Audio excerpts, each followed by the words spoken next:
ಜನಗಣತಿ ಜೊತೆಯಲ್ಲಿ ಜಾತಿ ಗಣತಿಯನ್ನು ಮಾಡೋದ್ರಿಂದ ರಾಜ್ಯದಲ್ಲಿ ಅನ್ಯಾಯ ಆಗಿದೆ ಅನ್ನೋದು ಬಹಳ ಉತ್ತಮ ನಿರ್ಧಾರವನ್ನು ಕೇಂದ್ರದ ನರೇಂದ್ರ ಮೋದಿಜಿ ನೇತೃತ್ವದ ಸರ್ಕಾರ ತೆಗೆದುಕೊಂಡಿದೆ. ನಿನ್ನೆ ಕ್ಯಾಬಿನೆಟ್ನಲ್ಲಿ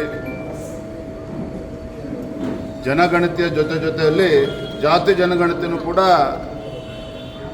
ಮಾಡ್ತೇವೆ ಅನ್ನೋ ಒಂದು ಪ್ರಮುಖವಾಗಿರ್ತಕ್ಕಂಥ ನಿರ್ಧಾರವನ್ನು ಘೋಷಣೆ ಮಾಡಿದ್ದಾರೆ.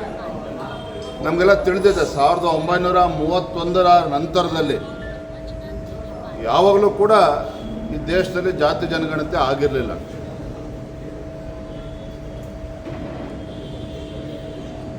ನರೇಂದ್ರ ಮೋದಿಜಿಯವರ ಇಚ್ಛೆ ಈ ದೇಶದಲ್ಲಿರ್ತಕ್ಕಂಥ ಪ್ರತಿಯೊಬ್ಬ ಪ್ರಜೆಗೂ ಕೂಡ ನ್ಯಾಯ ಸಿಗಬೇಕು, ಎಲ್ಲ ಸಮಾಜ ಎಲ್ಲ ಸಮುದಾಯಗಳಿಗೂ ಕೂಡ ಸವಲತ್ತುಗಳು ತಲುಪಬೇಕು, ಸಮಾಜದ ಕಟ್ಟಕಡೆಯ ವ್ಯಕ್ತಿಗೂ ಕೂಡ ನ್ಯಾಯ ಸಿಗಬೇಕು ಅನ್ನುವ ಒಂದು ಧ್ಯೇಯ ಉದ್ದೇಶದೊಂದಿಗೆ ಇವತ್ತು ನರೇಂದ್ರ ಮೋದಿಜಿಯವರು ಪ್ರಧಾನಮಂತ್ರಿಗಳಾಗಿ ಇವತ್ತು ಸೇವೆಯನ್ನು ಸಲ್ಲಿಸ್ತಾ ಇರ್ತಕ್ಕಂಥ ಸಂದರ್ಭದಲ್ಲಿ ಒಂದು ನಿರ್ಧಾರ ಜನಗಣತಿಯ ಜೊತೆಯಲ್ಲಿ ಜಾತಿ ಜನಗಣತಿ ಮಾಡ್ತೇವೆ ಅನ್ನೋ ನಿರ್ಧಾರ ಇಡೀ ದೇಶಾದ್ಯಂತ ಎಲ್ಲರೂ ಕೂಡ ಸ್ವಾಗತ ಮಾಡಿದ್ದಾರೆ. ವಿಶೇಷವಾಗಿ ನಮ್ಮ ರಾಜ್ಯದಲ್ಲಿ